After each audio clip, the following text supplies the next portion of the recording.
Elias Carter had forgotten what warmth felt like. Not just the kind that came from fire or sunlight, but the kind that came from people, from laughter, from someone saying your name like it mattered. Up here, on the edge of the mountain, none of that existed. Only wind, only silence, only survival. His cabin stood alone, surrounded by towering pines and endless grey sky. The wood was old, the roof slightly crooked, and the porch creaked with every step, but it was his. The only thing he had left that no one could take from him. People in the town below called him the Mountain Man. Not with respect, not even with curiosity, more like a warning. Stay away from him. He's not normal. He used to be someone else. But no one ever finished that sentence, and Elias never asked them to, because the truth was, he had been someone else once, a long time ago, before life stripped him down to nothing but quiet routines and heavy thoughts, before love turned into something that hurt to remember. Every morning he followed the same pattern: wake before sunrise, check the traps, gather wood, fix whatever the cold had broken. Overnight, eat in silence, sleep in silence. Repeat.no surprises.no risks.no attachments. That's how he survived. That's how he stayed safe. But that morning, something broke the pattern. Elias stepped outside just as the first light touched the mountain peaks. The air was sharp, biting into his lungs as he breathed in. Everything looked the same, except there was a figure on the path, far down, moving slowly at first. He thought it was an illusion. Maybe the fog playing tricks. Maybe his mind trying to create something, someone, out of loneliness. But no, the figure kept coming, step by step, careful, uncertain. Elias narrowed his eyes. No one comes up here, he muttered. Especially not like this. Not alone. Not unprepared. As the figure got closer, he could make out the shape. A woman, wrapped in a long, dark hooded cloak that looked too thin for the cold. Her steps were uneven, like she had been walking for hours, maybe longer. Elias didn't move, didn't call out. He just stood there, watching, waiting. When she finally reached the bottom of the wooden steps, she stopped for a moment. Neither of them spoke. The wind passed between them, carrying the scent of snow and pine. Then I need a place to stay.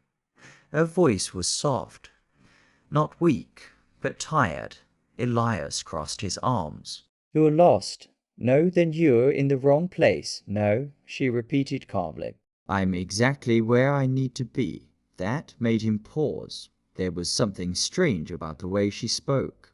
Not desperate, not panicked, certain. And that didn't make sense. Not up here. You got money? Elias asked bluntly. The question hung in the air, then slowly. She reached into her cloak. Elias tensed slightly, but she pulled out something small. A coin. She stepped forward and placed it in his hand. $1, she said. Elias stared at it, then at her, then back at the coin. A single $1. That's it? He asked. Yes. A dry laugh escaped him. You climbed a mountain for this? Yes. That won't get you anything down in town. I didn't go to town. No, Elias said, looking at her more closely now. You came here. A quiet moment passed. Then he shook his head and handed the coin back. Go back down, he said, before it gets dark. You won't make it through the night up here. I will. No, he said firmly. You won't. Her fingers closed around the coin, but she didn't leave, didn't move. Instead, she looked up slightly, her face still hidden beneath the hood. You won't turn me away. Elias's expression hardened. You don't know me. I know enough. Something about that answer irritated him. People who know enough usually know nothing. He replied, then test me. That caught him off guard. What? You want to know why I came here, she said. Why I chose this place, and not anywhere else. Elias stayed silent. Ask me one question, she continued. If I can't answer it, I'll leave. The wind grew stronger, rattling the edges of the cabin. Elias studied her. There was no fear in her posture, no hesitation. Just calm. And that was the strangest part. People who climbed mountains alone didn't stay calm. Not like this. Fine, he said finally. Why here? A small pause, then. Because you stopped believing in love. The words hit harder than they should have. Elias's face didn't change, but something behind his eyes did. You climbed a mountain, he said slowly. To tell a stranger that? No, then why say it? Because it's true, Elias scoffed. You don't know anything about me. Then ask another question. He hesitated, and that hesitation was already a crack. Who told you about me? He asked. No one. Then how do you know anything about my life? She didn't answer immediately. Instead, she took a small step closer, and then she said the last letter you never opened. It wasn't empty. Everything inside Elias went still. His fingers tightened slightly. What did you say? He asked, his voice louder now. You kept it, she continued softly. In a wooden box. Bottom drawer. Under your bed. Elias's heart started to pound. You don't get to say things like that. It had a blue ribbon, she said. Stop. And a name you couldn't bring yourself to read. Stop. Because you were afraid. I said stop. His voice echoed across the mountain. The wind seemed to pause. The silence that followed was heavy, dangerous. Elias stared at her, his chest rising and falling faster now. No one knows about that. He said, I do. How? The question came out sharper than he intended, but she didn't flinch, didn't step back. Instead, slowly she reached up and pulled back her hood. Elias felt something shift, not like before. Not fear, not anger, something deeper, because the face in front of him wasn't what he expected. She was young, too young to know anything about his past. Her eyes were soft, but steady, and there was something in them, something familiar. I didn't come here to hurt you, she said gently. Then why are you here? He asked. Her answer came quietly, because someone had to tell you the truth. Elias shook his head. I don't need yes, you do. Their eyes locked, and for the first time in years, Elias felt something he didn't recognize. Not fear, not anger, not even confusion. It was something he had buried so deeply he almost forgot it. Existed a hope. He looked away quickly. Even if what you're saying is true, he said, trying to regain control. You still don't get to stay here. She nodded. Slowly. Then I'll go. She turned. Just like that. No argument. No begging. No hesitation. And that's what stopped him. Wait. The word slipped out before he could stop it. She paused. Didn't turn around. Elias looked down at the coin still in his hand. $1. Worth nothing. And yet it suddenly felt heavier than anything he'd ever held. You said one sentence would be enough, he said. Yes. He swallowed. What's the sentence? A small silence. Then she turned back slightly, just enough for him to see her eyes again. And she said she waited for you until her last breath. Elias's world shattered, because in that moment he knew exactly who she was talking about. And for the first time in years, the mountain didn't feel empty anymore. It felt alive and dangerous, because the past he had tried to forget was no longer buried. He was standing right in front of him. The wind picked up again.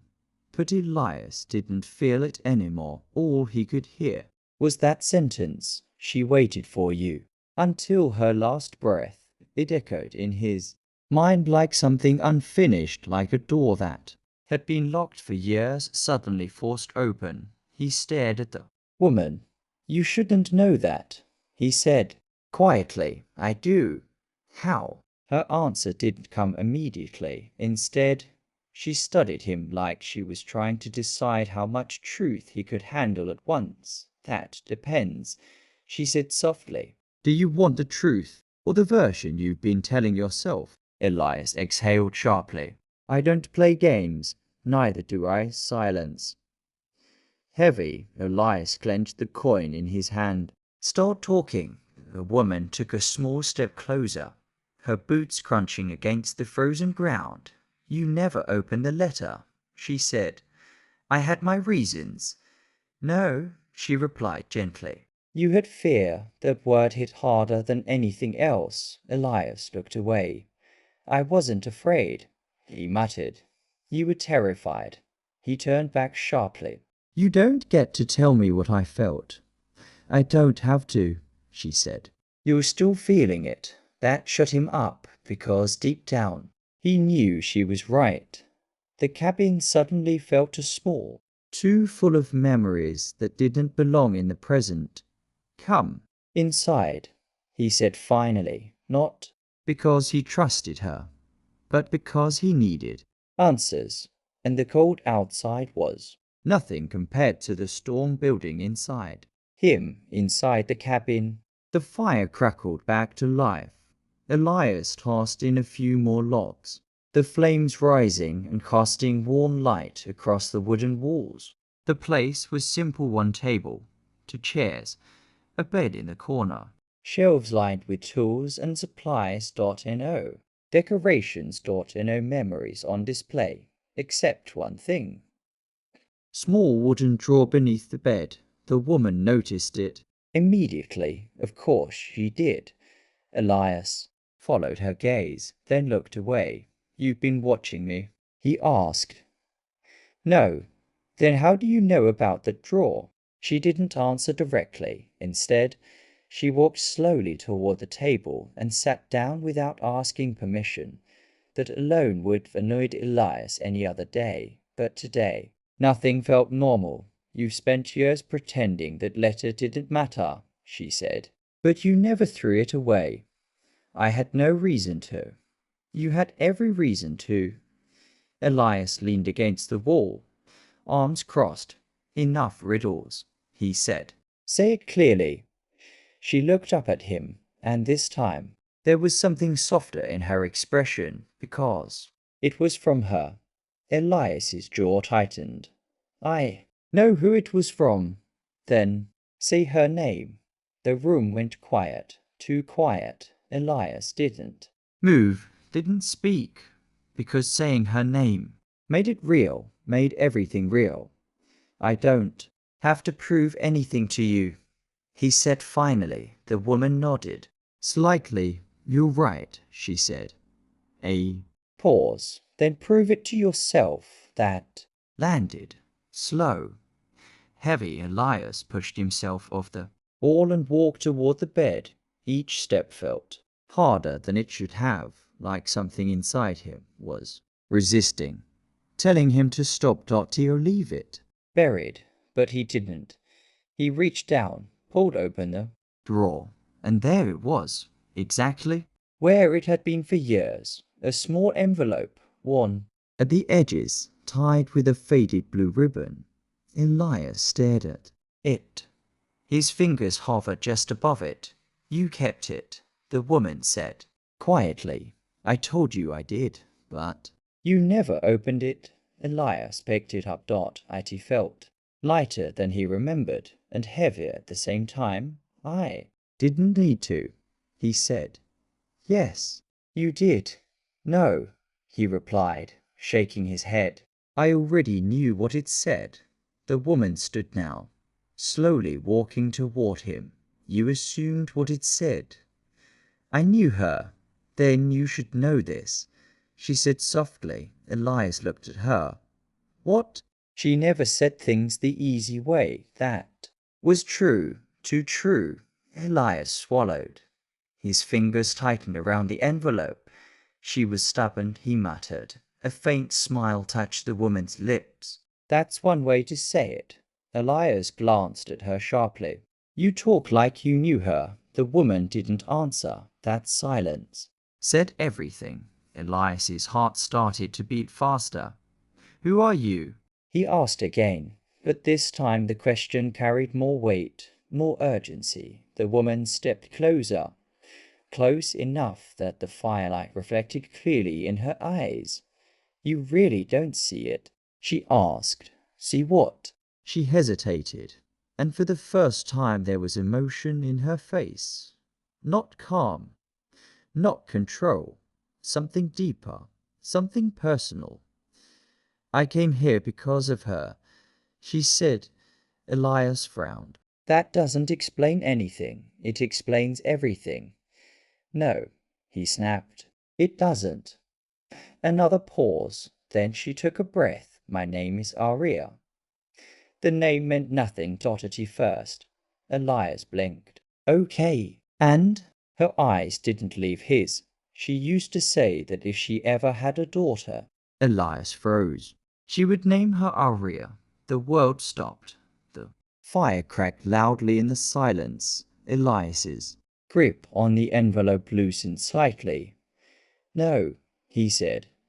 Softly, almost instinctively. That's not possible. Aria didn't argue. Didn't push. She just stood there, letting the truth settle. You're lying, Elias added. But his voice lacked strength now. I'm not. She would have told me. Would she? That question hit deeper than anything else. Elias's mind raced. Memories collided. Moments he thought he understood suddenly didn't make sense anymore. She left, he said. She didn't say anything. She wrote to you. Elias looked down at the envelope in his hand. His chest tightened. That doesn't mean. It means everything. Silence. Long. Heavy. Then Elias did something he hadn't done in years. He untied the ribbon. Slowly, carefully, like it might break or disappear. Aria watched him, her expression unreadable now. The envelope opened with a soft tear. Elias pulled out the letter. The paper was slightly yellowed with age. His hands trembled just a little. Then he began to read. Elias, if you're reading this, then I guess you finally found the courage I always believed you had. I don't know if you hate me, or if you've already forgotten me, but I need you to know something before it's too late. I didn't leave because I stopped loving you. I left because I had no choice. Elias's breath caught. Aria stayed silent. The letter continued. There are things I couldn't tell you back then. Things that would put you in danger. And maybe you'll never forgive me for that. But I hope one day you understand. If life had been kinder, I would have stayed. If time had been fair, we would have had a future. But the truth is, Elias's hands tightened. I wasn't alone anymore. His eyes widened. The words blurred for a second. I found out too late. And by then, it was already decided for me. If you ever wonder why I disappeared, it's because I chose to protect what we created, instead of risking losing everything. Elias's voice cracked as he whispered the next line. No. Aria's eyes softened, but she said nothing. Elias kept reading. If you're reading this, then maybe one day you'll meet her. And if you do, I hope you see what I always saw in you, something worth loving. The letter slipped slightly in his hand. His chest felt tight, too tight. Her name is Aria. Elias closed his eyes just for a second, but it was enough for everything to hit at once. The past, the regret, the love he thought he lost, and the truth he never gave himself the chance to see. He lowered the letter slowly and looked at her. Really looked this time. Not as a stranger, not as a mystery, but as something impossible. You're? His voice failed. Arya nodded gently. I am. Silence filled the room again, but this time it wasn't cold. It wasn't empty. It was full, overwhelming. You should have come sooner, Elias said. Quietly, Arya's expression shifted. Pain flickered through her eyes. I tried. That answer carried weight, more than he understood yet. Elias looked down at the letter again, then back at her. I didn't know, he said. I know. I know. Another silence. But this one felt different, closer, fragile, like something new was forming. Out of something broken, Elias stepped forward slightly, then stopped, uncertain. I don't know what to say, he admitted. Arya gave a small, sad smile. You don't have to say anything. A pause, not yet. Elias nodded slowly, because for the first time in years, he wasn't alone, and for the first time in even longer love, didn't feel like something lost. It felt like something returning, but deep down something else lingered. A question, a doubt, because if Arya was here now, after all this time, then something must have brought her, something bigger than just the past, and whatever it wasn't over yet. The fire burned lower, but neither of them moved to fix it, because something far more important was unfolding in that small cabin, something fragile, something years in the making.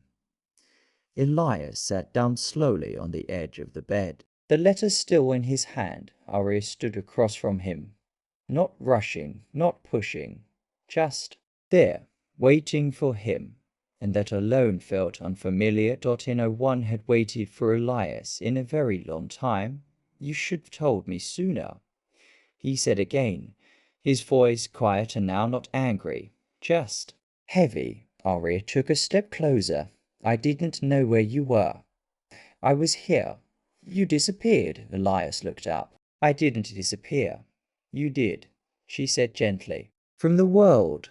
Maybe not from the mountain. That landed, because it was true. He hadn't just come here to live. He came here to hide from memories, from regret, from love. You could have asked in town, he said, though the words sounded weaker now. I did. That surprised him. Elias frowned. And they warned me about you. A faint, humorless smile crossed his face. Sounds about right. They said you don't talk to people. I don't. They said you don't let anyone get close. I don't, they said. She paused slightly. You stopped being the man you used to be, that one stayed in the air longer than the others. Elias looked away. They don't know anything, he muttered. Arya didn't argue, but she didn't agree either. Instead, she walked toward the fire and knelt down, adding a log. The flames rose again, light flickering across her face. For a moment Elias just watched her. There was something in the way she moved, something familiar, not just in her eyes, but in the small things, the way she brushed her hair back, the way she paused before speaking, the way she looked at the fire like it held answers. It hit him quietly. She wasn't just connected to the past, she carried it, and that realization stirred something deep inside him, something he didn't expect. Care, protectiveness, and something even more dangerous. Attachment. You shouldn't have come alone, he said suddenly. Ori glanced back at him. I wasn't alone. Elias frowned. What do you mean? I had a reason. That's not the same thing. It was enough. Elias shook his head. No, it's not. This mountain isn't forgiving. Neither is life. That answer stopped him. Again, you talk like you've been through things, he said. Arya looked at the fire for a moment before responding. I have. How bad? She hesitated, and for the first time since she arrived, there was uncertainty in her. Bad enough to know I couldn't stay away anymore. Elias's eyes narrowed slightly. What does that mean? Arya stood slowly, turned to face him, and now there was something new in her expression. Not just calm, not just quiet strength, but urgency. I didn't just come here to find you, she said. Then why are you here? A pause. Then, because I might not have much time. The words hit like a sudden drop. Elias stood up immediately. What are you talking about? Arya held his gaze. There are people looking for me. The room shifted. Just like that, the warmth faded.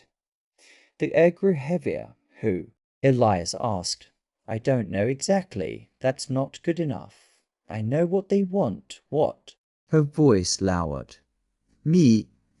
Elias felt something tighten in his chest. Why? I don't fully understand yet. That's not an answer. It's the truth. Silence. Elias ran a hand through his hair. Pacing now. This doesn't make sense. He muttered. You show up out of nowhere. Tell me he stopped himself. And now you're saying someone's after you? Yes. And you thought coming here was a good idea? Yes. Elias turned sharply. Why? Arya didn't hesitate this time. Because you're the only person I trust. That hit deeper than anything else. Elias blinked. Trust? He repeated. I read her letters.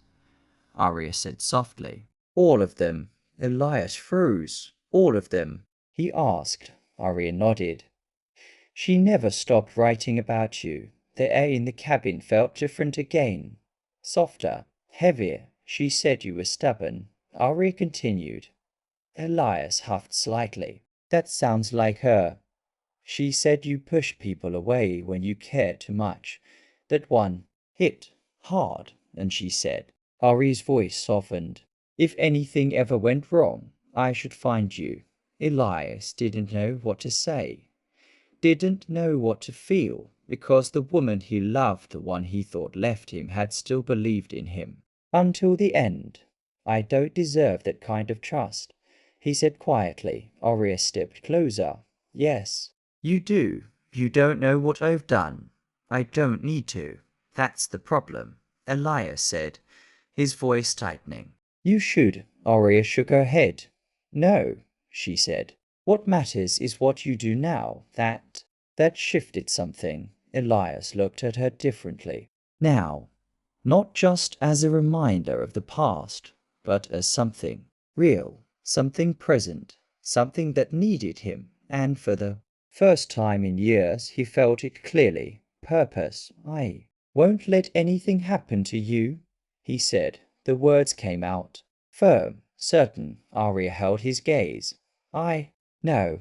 A quiet moment passed between them, stronger than before, deeper than a sound, faint, but unmistakable. Elias's head snapped toward the door. What was that? Arya asked. Elias didn't answer immediately, because he already knew. That sound, it didn't belong to the mountain dot. It belonged to something else. Something approaching. He moved quickly to the window, pulling the curtain aside just enough to look out. At first nothing, just trees, snow, stillness, then movement. Far down the path, multiple figures coming up, not slowly like Arya had, not uncertain, direct, focused. Elias's jaw tightened. They found you, he said. Arya's voice dropped. Already? How long have they been after you? Days, maybe weeks. Elias turned back to her. And you didn't think to mention that earlier? I didn't think they'd reach this far. Elias let out a breath. People who hunt like that don't stop. Arya stepped closer. What do we do? Elias didn't hesitate. The hesitation, the isolation, the man he used to be gone, replaced by something else. Something sharper, stronger. We don't run, he said. Arya frowned slightly. We don't? No, he grabbed his coat, pulling it on quickly, because if they followed you all the way up here. He reached for his rifle. Then running won't save us. Arya watched him. There was no fear in her eyes, just trust, and something else something. That made Elias's chest tighten. Again. You've done this before, she said.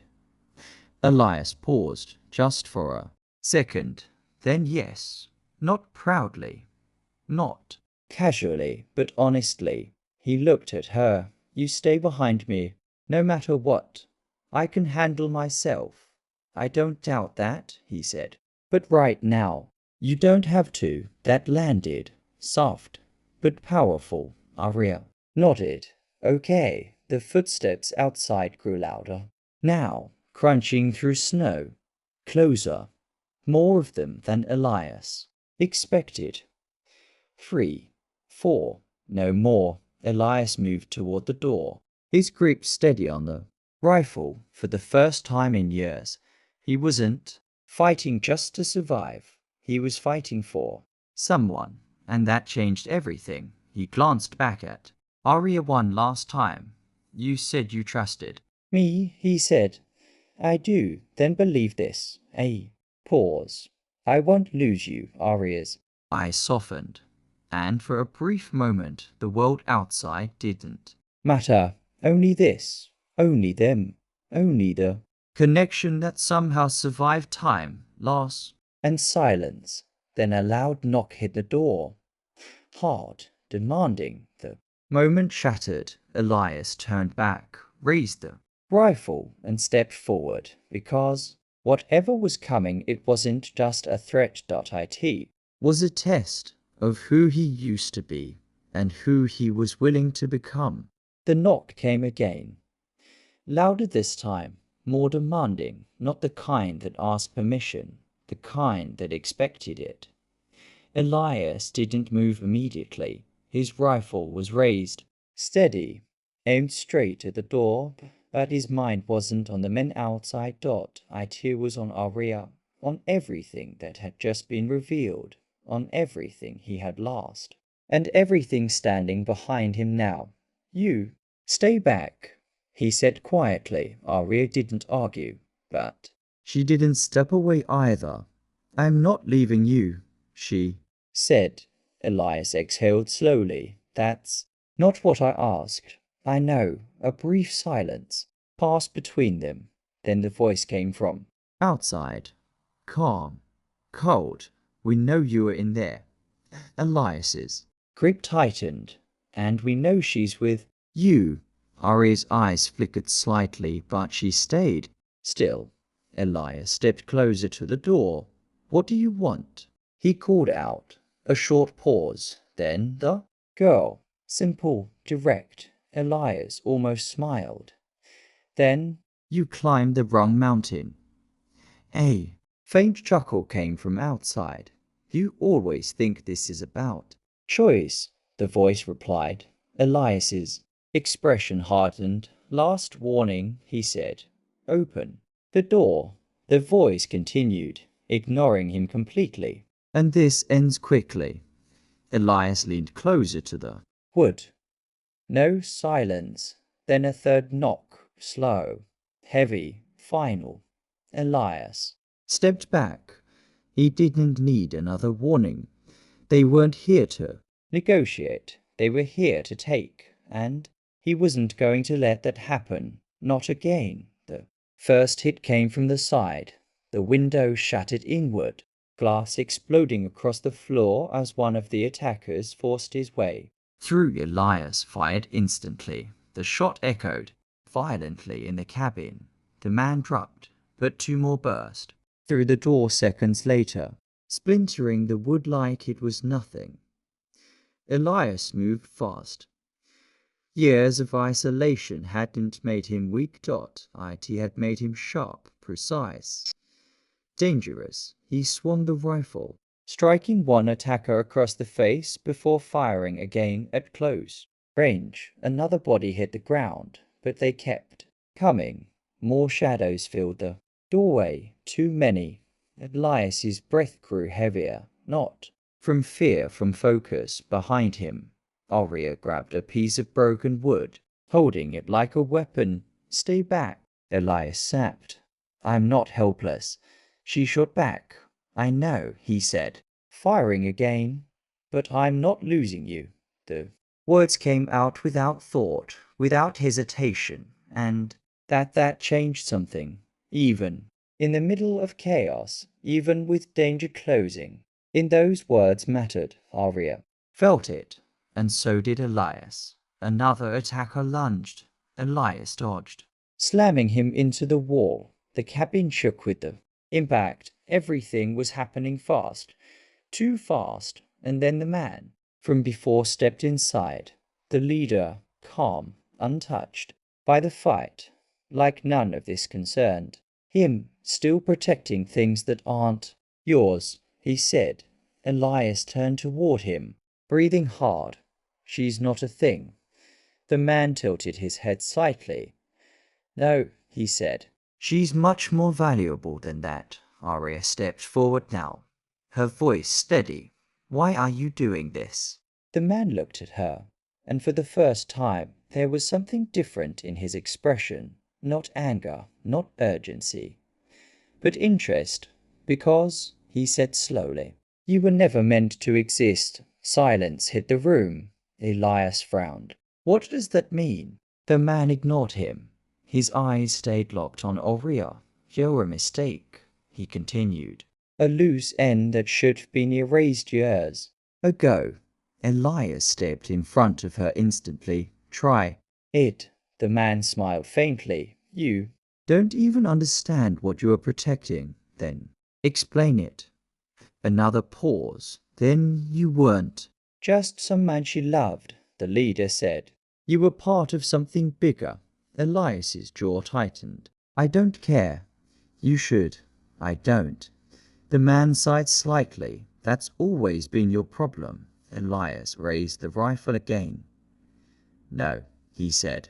My problem is standing right in front of me. The tension snapped. Gunfire erupted. Again, this time closer, more violent. Elias fought harder than he ever had. Not for survival, but for her. Every move was sharper, every decision faster, because this time he had something to lose, and that made him unstoppable. But even that wasn't enough. One of the attackers slipped past, too fast, too close. Before Elias could react, a hand grabbed Arya. She struggled instantly, striking back, but another attacker moved in. Elias, she shouted. Everything slowed. Elias turned, saw her, saw the fear not for herself, but for him. No, he moved forward, but the leader stepped in his path, fast, precise. Elias barely blocked a strike. Staggering back, you're too late, the man said. Calmly, Elias's vision blurred with anger. I said. He lunged. This time there was no holding back. The fight between them was brutal, close, personal. Elias didn't just fight to win. He fought like a man with nothing left to lose, and that made him dangerous. He took the hit, ignored the pain, and drove forward. One final strike. The leader hit the ground, hard, not getting up. Elias turned instantly. Arya. She was still there, still fighting. But barely. Elias reached her just in time, pulling her free and pushing the attacker away. He fired once more. Silence followed, heavy, final. The cabin was still. Again, only the sound of their breathing remained. Elias turned to her quickly. Are you hurt? Arya shook her head. I'm okay. He didn't believe it. Not fully. But she was standing, and that was enough. For now, they looked at each other. Everything unspoken was clear. I told you, Elias said quietly. I won't lose you, Arya's eyes filled slightly, but she smiled. I know.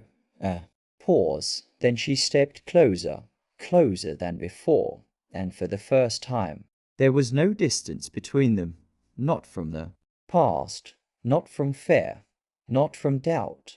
You didn't lose her, Arya said softly. Elias's expression shifted. Yes, he said. I did. Arya shook her head. No, she whispered. You didn't. She placed a hand over his. You found her again, Elias's breath caught, because in that moment he understood. Love didn't disappear. It didn't end. It changed. It lived on, and sometimes it came back in ways you never expected. He looked at her not as a reminder, not as a replacement, but as something entirely her own, and yet connected to everything he had lost. I don't deserve this, he said. Arya smiled softly. Maybe not. A small pause. Or maybe you just needed a second chance. The mountain was quiet again, but this time it didn't feel empty. It felt full, alive, and for the first time in years, Elias Carter wasn't just surviving, he was living. And as he held onto the person fate had brought back into his life, he realized something simple, something powerful. Love doesn't always come back the way you expect, but when it does, you don't let it go again.